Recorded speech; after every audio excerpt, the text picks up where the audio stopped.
If you're in need of a ride and you order yourself an Uber, you never know what's going to show up.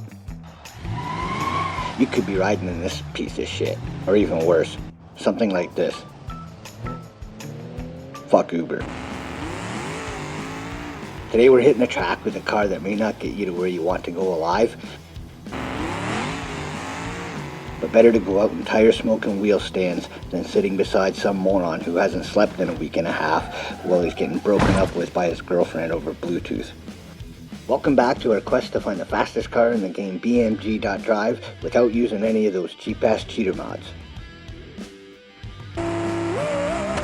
Okay, I'll admit some of those are pretty badass, and maybe we will play with them someday, if that's something anyone gives a shit about.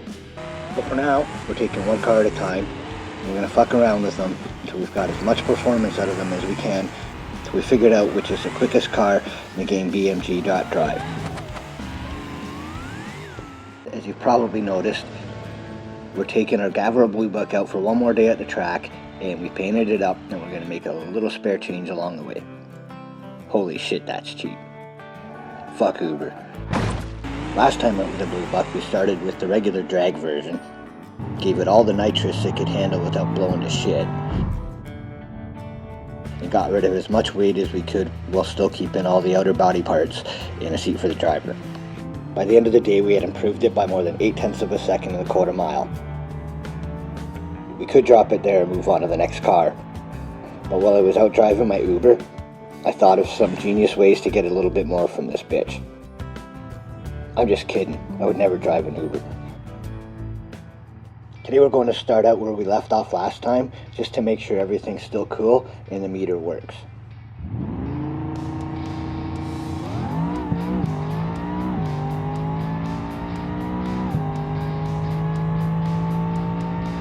Not bad, a 761 at 184 miles per hour, and we made 50 cents.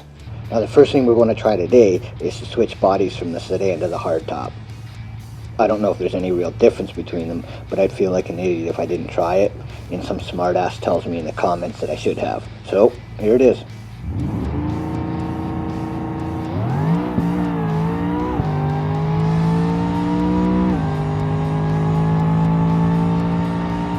How about that? A new best of 751. You were right, future smartasses, or would have been.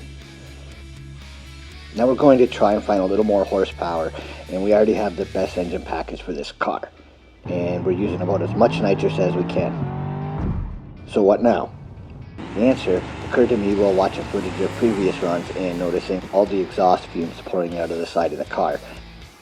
An engine, like a cheap hooker, like an economically priced prostitute, basically does three things. It sucks, it bangs, and it blows.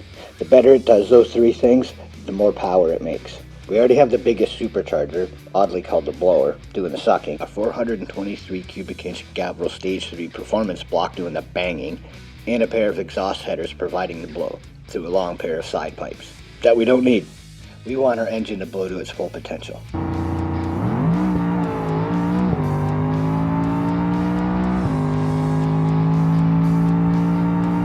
There we go, a 743 and I'm at 186 miles per hour. Now we're going to try a couple more things I had forgot last time. Since we only tried the medium and high stall converters, I'm going to fit the low and see how that works, while at the same time I'm going to space the rear wheels outward a little bit to try and get rid of some of that twist.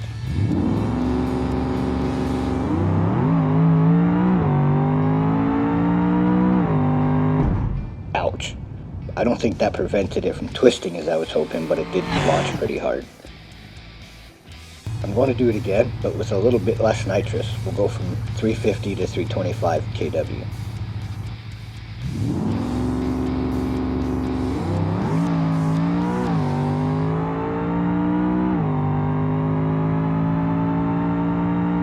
Nice.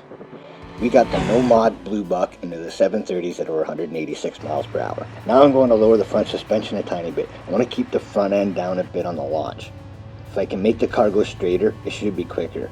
You need the weight transfer for traction, but you want to use available power to push the car forward more than trying to leave the planet. I'm no Elon Musk.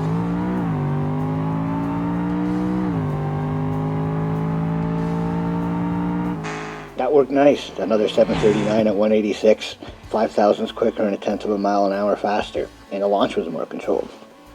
A little bit. With no other options for horsepower, if there's any more improvement from here on out, it's going to be in the chassis. We're going to say goodbye to a little bit of chrome trim and a couple rear interior panels I forgot to make sure this thing is as light as we can get it.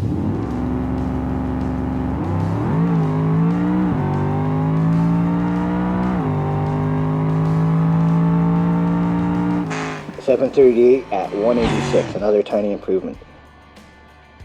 I think we need to bring that nose down again though. The next couple of runs were used to lower the center of gravity some while still launching like a rocket. We've been using the 4-speed automatic drag transmission in this thing, which works great, but you're stuck with whatever gear ratios it has. Since we're having no real problems finding traction on the launch, it's possible a shorter rear tire will work the same as using a more aggressive first gear. So we went from a 28 to a 26-inch rear slick, and we'll see what happens.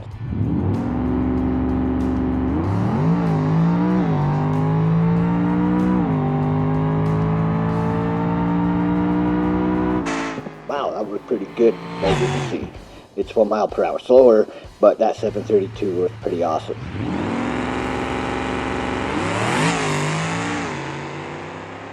At this point, I just fucked around with shock settings for a few runs. Nothing dramatic happened.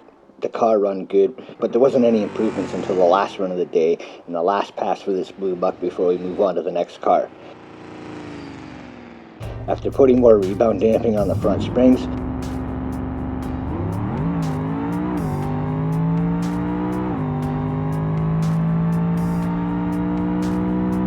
we set a new time to beat of 7.303 at over 185 miles per hour. And there you have it. Through a little fucking around and thinking outside the box occasionally, we've improved the drag version of the Gavril Bluebuck's performance by more than a full second and a quarter mile.